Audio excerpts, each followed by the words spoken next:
Salut, c'est Trado, je suis content de vous retrouver pour la mise à jour de l'analyse du CAC 40. Au programme, le suivi de la séance de mardi, la préparation de la séance de trading pour mercredi, quelques news, le suivi de mon trade, je vous retrouve juste après ça. Comme vous pouvez le voir, la séance du jour est quasiment pour rien, en ce sens que l'on abandonne 0,2%, quasiment à l'équilibre, juste suffisamment en fait pour valider le backtest d'hier, qui a annoncé que la baisse n'était pas terminée.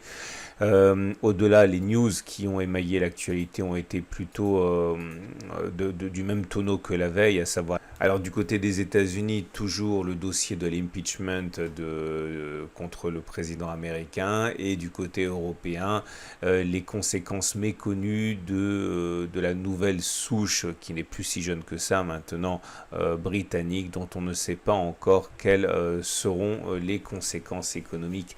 Et on se retrouve donc avec une séance qui est relativement neutre dans son ampleur, mais qui ne l'est pas en termes de conséquences. Alors, première chose, vous regardez ici, on a toujours ce biseau ascendant. Ce biseau ascendant, normalement, se casse par le bas. C'est ce qui se passe généralement, pas toujours, mais généralement. Et s'il se cassait par le bas, il y aurait peu de chances pour que l'on évite le contact avec le support journalier des 5598, 5612 qui nous intéresse.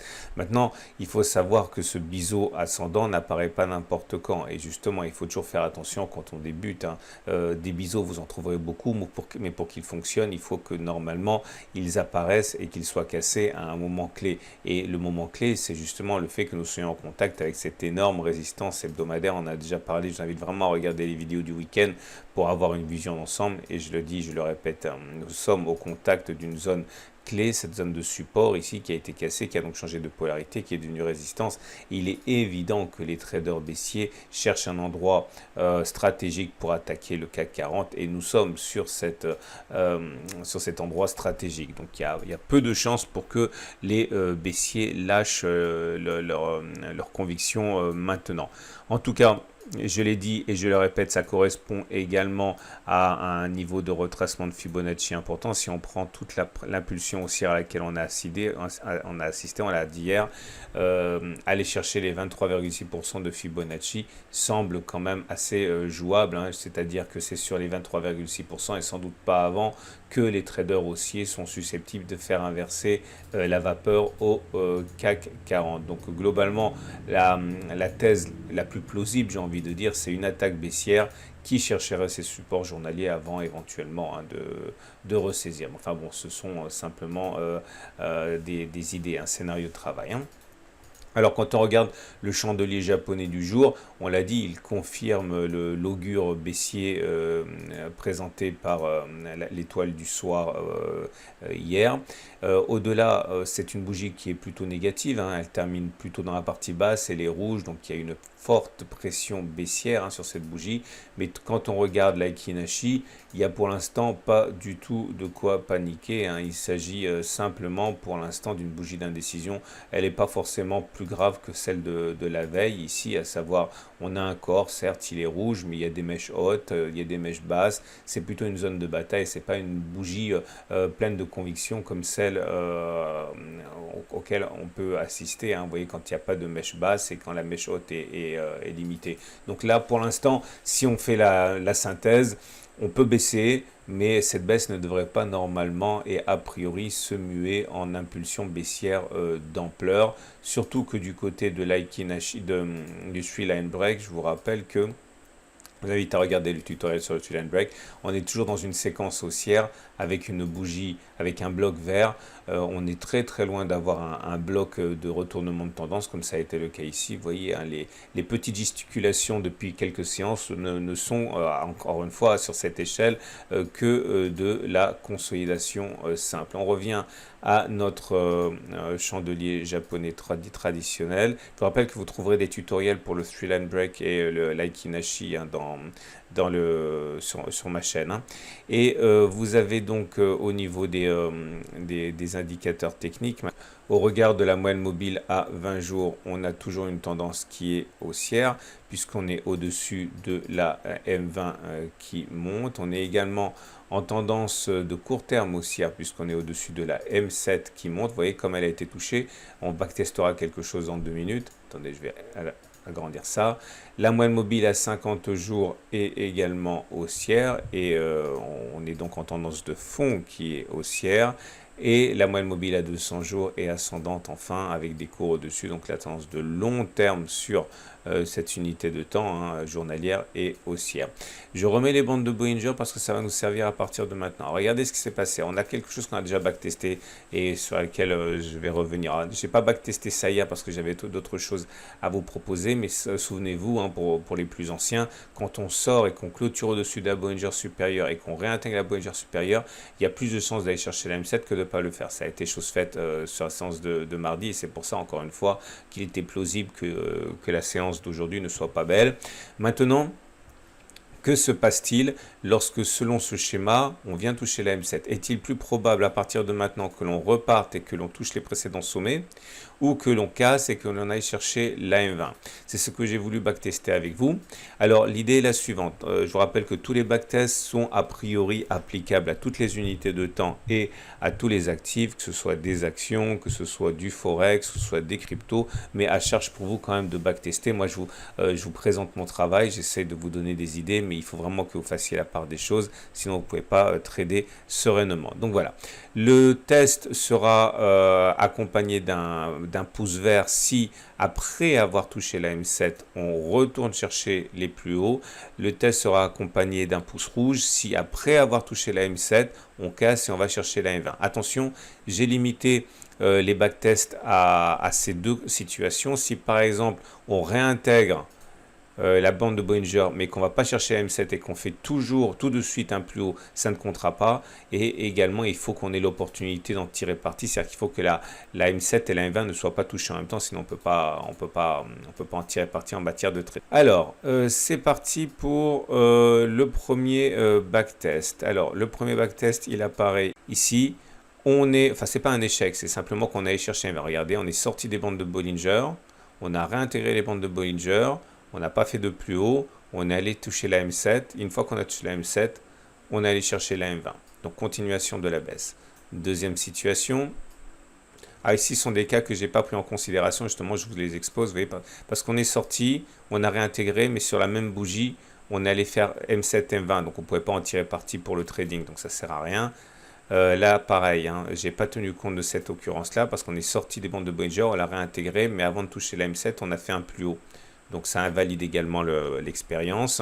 Un nouvel, je dis succès, mais ce n'est pas un succès, ça veut dire une nouvelle hausse. Vous voyez, on est sorti, on a réintégré, on a fait la M7, on n'est pas allé chercher la M20, on est reparti chercher les sommets. Donc on va dire un succès pour la hausse, un échec, encore un succès, vous voyez, on n'est pas allé chercher la M20, encore un succès, un échec, un succès, un échec, encore un échec, deux succès, un échec,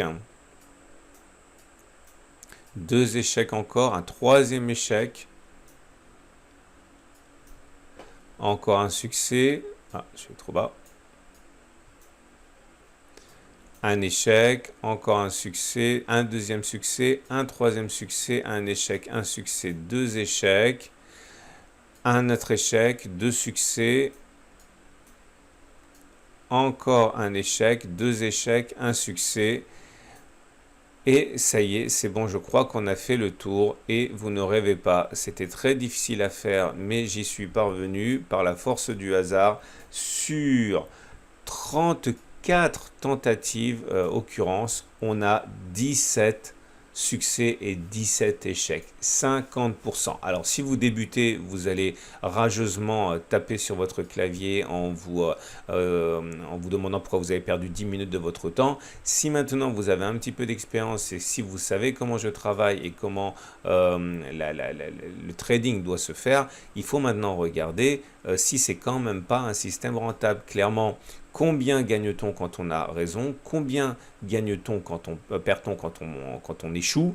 Et surtout, rebacktester ça. Clairement, bon, j'ai fait un peu le travail pour vous, mais l'idée c'est que il faut normalement maintenant regarder ce que vous feriez si demain, par exemple, enfin c'était le cas aujourd'hui, vous voyez, la distance à la M7. Lorsqu'on a touché ici, si on va chercher la M20 dans la foulée, c'est 1,20% de gain.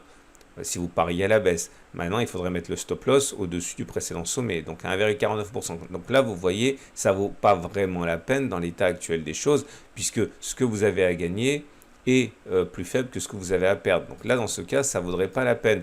Mais si on va plus loin, effectivement, ça peut être intéressant quand même, parce qu'il y a des cas où la distance entre la M20 ou la distance avec la M7 est telle que, dans le cadre où vous avez une chance sur deux d'avoir raison, eh bien, ça peut être intéressant de faire le pari qu'on ira chercher la M20 ou dans l'autre cas que l'on refera des plus hauts, puisque vous savez de toute manière que vous avez une chance sur deux. Ok, regardez ici, c'est tout à fait patent. Ok, au moment où on a touché la M7, le stop loss serait à 3,29%. La M20, bon, elle remonte, hein, mais il y a des fois où on la touche, on le sait très rapidement. Là, vous voyez qu'on pouvait gagner, on a 5,7%. Alors qu'on risquait que 3,2%. Dans ce genre de situation, ça peut faire que cette stratégie peut être gagnante. Alors je vous laisse backtester ça, mais en tout cas, voilà typiquement un exemple de stratégie qui fonctionne une fois sur deux, mais qui n'est sans doute pas neutre en termes de résultats et de profitabilité. Je vous laisse mettre les mains dans le cambouis. On passe aux autres éléments techniques qui sont également assez intéressants, puisque c'est toujours globalement haussier. Vous le voyez au fait que attendez, je vais mettre les... voilà. Le RSI est toujours au-dessus de 50, donc ça reste haussier. Le momentum est au-dessus des 0, c'est haussier. Le MACD est au-dessus de son ciel, c'est haussier. Donc clairement, les indicateurs de fond sont haussiers. Par contre, les indicateurs techniques rapides commencent à tirer un peu la patte. Hein. Le stochastique passe en dessous de son signal. Le CCI est très proche de passer en dessous de 100. Et le MACD 0 également. Donc ça ne sera pas très grave, hein, tant que ça ne contamine pas les indicateurs techniques lents qu'on a mentionnés, mais à surveiller de près, hein, l'attaque baissière de court terme est clairement en cours. On termine comme d'habitude avec le l'Ichimoku.